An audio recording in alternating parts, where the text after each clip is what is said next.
Hello and welcome to our segment on initiating coverage.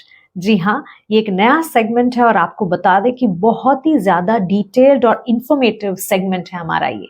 जैसे कि आप सब जानते हैं कि देवेन चोकसी और उनकी रिसर्च टीम काफ़ी हद तक बेहतरीन तरीके से जानी जाती है अपनी डीप डाइव रिसर्च और एडवाइजरी सर्विसेज के लिए। और इसी के तहत ये सेगमेंट जो है ये आपके सामने हम पेश करने जा रहे हैं। ये सेगमेंट क्या है? देवेन चोकसी और उनकी रिसर्च टीम ने एक कवरेज इनिशिएट किया है एक कंपनी पर और एक डिटेल्ड रिसर्च रिपोर्ट निकाली है। इस डिटेल्ड रिसर्च रिपोर्ट का क्रक्स जो है अगले कुछ मिनटों में हम आपको बताने जा रहे हैं। Our research team has initiated coverage on Jio financial services limited और हमारा मानना है, हमारी रिसर्च टीम का मानना है एंड द कंपनी इटसेल्फ, अगर रिसर्च की बात करें, we particularly believe that it is firing on multiple platforms. इस रिसर्च रिपोर्ट के पीछे, इस कवरेज इनिशिएशन के पीछे हमारा रैशनल क्या है, कंपनी का ओवरव्यू क्या है, कंपनी करती क्या है, पोटेंशियल कितनी नजर आ रही है, सब कुछ आपको अगले कुछ मिनटों में हम बताने जा रहे हैं। So let's get started. और सबसे पहले तो रिकमेंडेशन क्या है, इससे शुरुआत करते हैं। देखिए, जियो फाइनेंशियल सर्विसेज लिमिटेड की अगर बात करें तो करंट मार्केट प्राइस 235 से 240 के इर्द गिर्द इस वक्त ट्रेड होती हुई देखने को मिल रही है।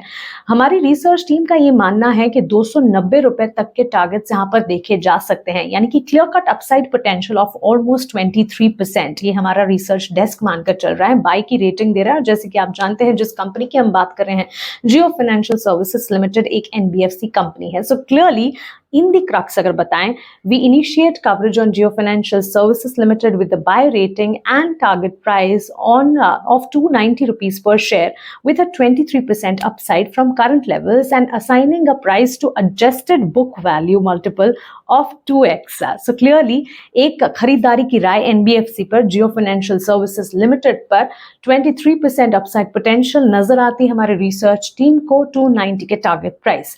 अब आइए कंपनी का ओवरव्यू आपको बताते हैं और उसके बाद इस रिपोर्ट और इस भरोसे के पीछे की वजह क्या है और इन्वेस्टमेंट रैशनल क्या है वो भी आपको बताएंगे।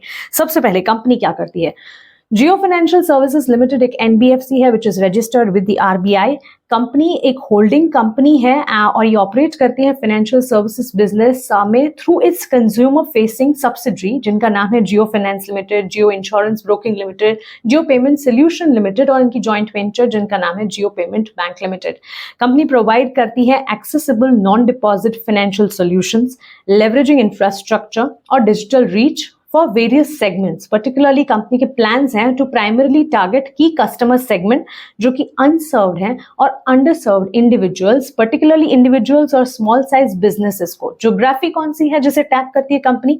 अर्बन ज्योग्राफी, सेमी अर्बन और साथ ही रूरल इंडिया, इन ज्योग्राफीज पर टैप करती है इन ऑर्डर टू गिव और ऑफर सस्टेनेबल और comprehensive range of financial services. Financial services मुहैया कराती है एनबीएफसी जियो फाइनेंशियल सर्विसेज लिमिटेड। ये तो हो गया कंपनी का ओवरव्यू और साथ साथ आप देख भी रहे होंगे कि कौन से सेगमेंट्स में कंपनी कार्यरत है। लेकिन साथ साथ जहां हम कवरेज इनिशिएशन की बात कर रहे हैं, टारगेट प्राइस और अपसाइड पोटेंशियल की बात कर रहे हैं, अब आप ये भी तो जानना चाहेंगे कि इसके पीछे के कारण या रैशनल हम क्या सोचते हैं, हमने क्या रिसर्च की है जिसके चलते हमें लगता है कि इस तरह की पोटेंशियल इस कंपनी में नजर आ रही है। तो आइए इन्वेस्टमेंट रैशनल आपको बता देते हैं। सबसे पहला 6 रीजंस या कह सकते हैं 6 रैशनल आपके सामने में रखने जा रही हूं, जिसमें से सबसे पहला है कि फोकस करती है company in offering holistic lending product suite to its customers. अब देखिए, प्रोडक्ट की अगर बात करें, किसी भी कंपनी की इंपॉर्टेंस या किसी भी कंपनी की सक्सेस स्टोरी उसी पर बिल्ट होती है कि कंपनी की प्रोडक्ट्स क्या हैं, कंपनी की सर्विसेज क्या हैं। और जियो फाइनेंशियल की अगर बात करें, अपने ऑपरेटिव सब्सिडरीज के जरिए अपने नेटवर्क को एक्सपैंड करते हुए स्ट्रॉन्ग प्रेजेंस बना चुकी है अपने वेरिड रेंज ऑफ प्रोडक्ट्स में और कई सारे product ranges, holistic lending product ranges अगर आप देखें, ये सर्विसेज अपने कस्टमर्स को मुहैया करती है। साथ साथ आप देख रहे होंगे कि कंपनी के कितने सारे प्रोडक्ट्स, कंपनी के कितने सारे सेगमेंट्स हैं इन पर्टिकुलर।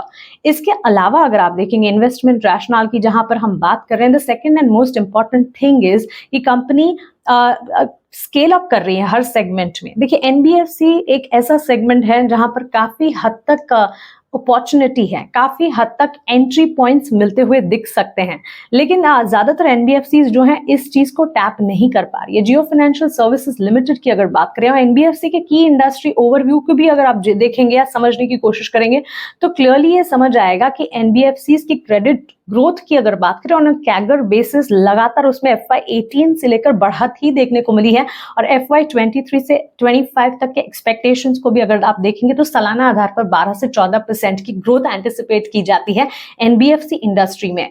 और जब एनबीएफसी इंडस्ट्री की ग्रोथ एंटिसिपेट की जा रही है आने वाले सालों में इतनी अच्छी, तो फिर किसी भी एनबीएफसी कंपनी को वेरिड रेंज में हर तरह से स्केल अप करने की, हर सेगमेंट में स्केल अप करने की जरूरत है, जो कि जियो फाइनेंशियल सर्विस कर रही है। सो विच इज अनदर पॉजिटिव। ये सेकंड चीज है। जैसे कि सबसे पहली चीज हमने बताई कि कंपनी जो है फोकस कर रही है होलिस्टिक लेंडिंग प्रोडक्ट्स में। सेकंड है कंपनी पेनिट्रेट करने की कोशिश कर रही है सारे के सारे सेगमेंट्स में, और सिर्फ पेनिट्रेट करने की नहीं, अच्छी तरह से हर सेगमेंट को कह सकते हैं कि एक जस्टिस करने की कोशिश करती हुई देखने को मिली है।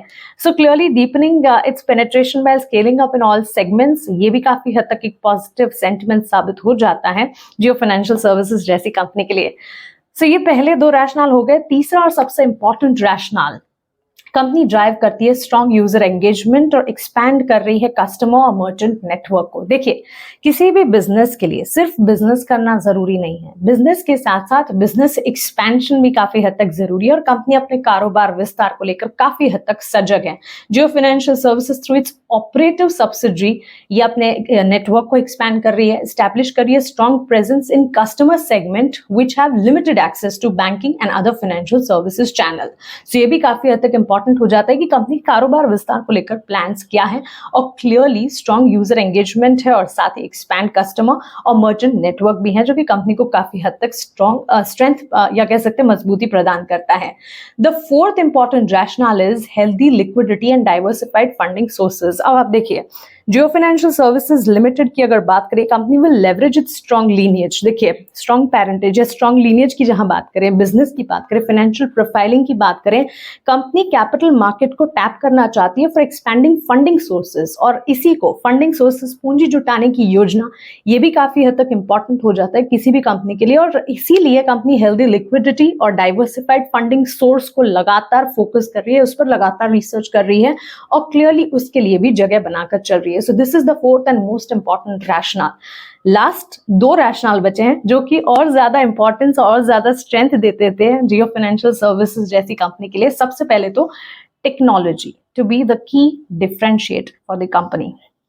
टेक्नोलॉजी की अगर बात करें, टेक्नोलॉजी ने पिछले 2 सालों में, या कह सकते हैं आईटी ने पिछले 2 सालों में जो परचम लहराया है, किससे पता था कि डिजिटलाइजेशन इतना इंपॉर्टेंट हो जाएगा। और इसी के लिए अब ये कहा जाता है कि पिछले 2 सालों में हर कंपनी या हर कंपनी का मैनेजमेंट ये समझा है कि टेक्नोलॉजी और टेक्नोलॉजी के साथ साथ एकजुट होकर चलना कितना जरूरी है। जियो फाइनेंशियल सर्विसेज लिमिटेड जैसी कंपनी भी इस बात को समझती है, और अपने डिजिटल फर्स्ट स्केलेबल प्लेटफॉर्म के जरिए कंपनी एनेबल करती है particularly wide variety of product. ऐसी एक कंपनी या हर वही कंपनी इस वक्त इस माहौल में स्टे कर पाएगी या सस्टेन कर पाएगी जो डिजिटलाइजेशन और टेक्नोलॉजी की इंपॉर्टेंस को समझती हैं, और ये कंपनी भी पूरी तरह से टेक्नोलॉजी को की डिफरेंशिएटर बनाती है, जो कि इस कंपनी के लिए काफी हद तक फायदेमंद साबित हो रहा है।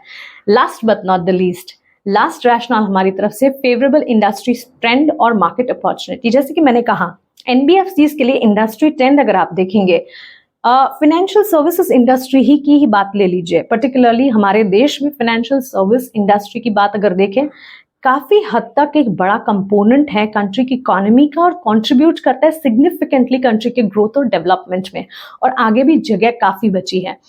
Demand for financial services is led by favorable demographics, rising affluence, finalization of savings और robust public digital infrastructure। देखिए, एनबीएफसी या फाइनेंशियल सर्विस की जरूरत किसे नहीं है, चाहे आप अर्बन में हैं या रूरल में हैं, चाहे आप ग्रामीण क्षेत्र से ताल्लुक रखते हैं या फिर आप शहरी क्षेत्र से ताल्लुक रखते हैं, किसी ना किसी तरीके से, किसी ना किसी तरह से आपको फाइनेंशियल सर्विसेज की जरूरत पड़ ही जाएगी। और जैसे कि कुछ आंकड़े बयां करते हैं जो कि हमारी रिसर्च में एकदम डिटेल में बताया गया है, एनबीएफसी इंडस्ट्री के लिए ट्रेंड काफी अच्छा नजर आ रहा है।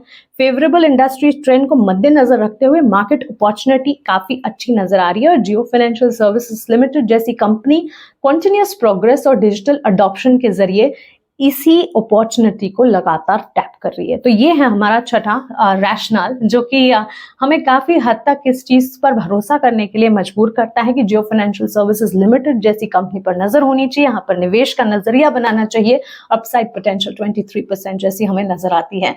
6 के 6 इन्वेस्टमेंट रैशनल आपके सामने आ जाएंगे। क्विक रिकैप कर लेते हैं। Focus on offering a holistic lending product suite to its customers, deepening its penetration by scaling up all its segments, drive strong user engagement and expand customer and merchant network, healthy liquidity and diversified funding sources, technology to be the key differentiator for the company, and favorable industry trends and market opportunities. So clearly in brief अगर देखें, हमने एक crux present किया है हमारी initiating coverage research report का।